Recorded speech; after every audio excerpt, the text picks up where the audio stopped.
The Farmer and the Snake's Egg. On a warm summer afternoon, old farmer Elias was plowing his field when his blade struck something soft.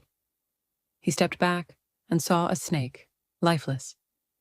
Near it lay a small clutch of eggs, most broken except one. Guilt washed over him. He hadn't meant to harm the creature. He picked up the last unbroken egg, cupping it gently in his calloused hands. That evening, Elias placed the egg in an old incubator he used for chicken eggs. "If life still lingers inside, let it have its chance," he murmured. Days passed, then weeks, and one morning, a crack appeared on the egg's surface. Elias watched in awe as a tiny snake wriggled out. It was delicate, its scales glistening like drops of rain. He named her Sylvie. At first, Elias didn't know how to care for a snake, but he read books, sought advice, and did his best. He fed her carefully, made sure she was warm, and built a small enclosure.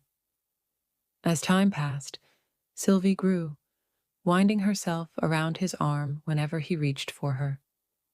She would rest near the hearth as he rocked in his chair, and sometimes she coiled near his boots as he worked outside.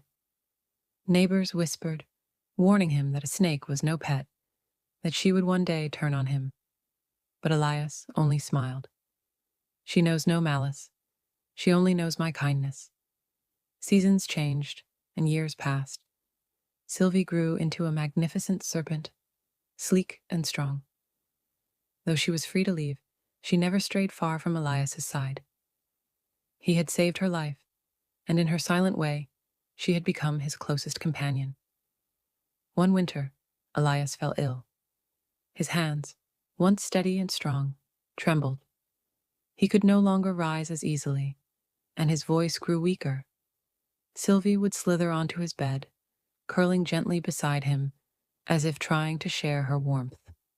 One evening, as the snow fell quietly outside, Elias rested in his chair, watching the fire. Sylvie lay curled at his feet. He reached down, his fingers tracing her smooth scales. "You were never meant to be mine," he whispered, "but you stayed. Thank you, Sylvie." The next morning, the fire had burned out, and Elias had passed away in his sleep. When his neighbors came to check on him, they found Sylvie still there, wrapped gently around his arm, watching over him just as he had watched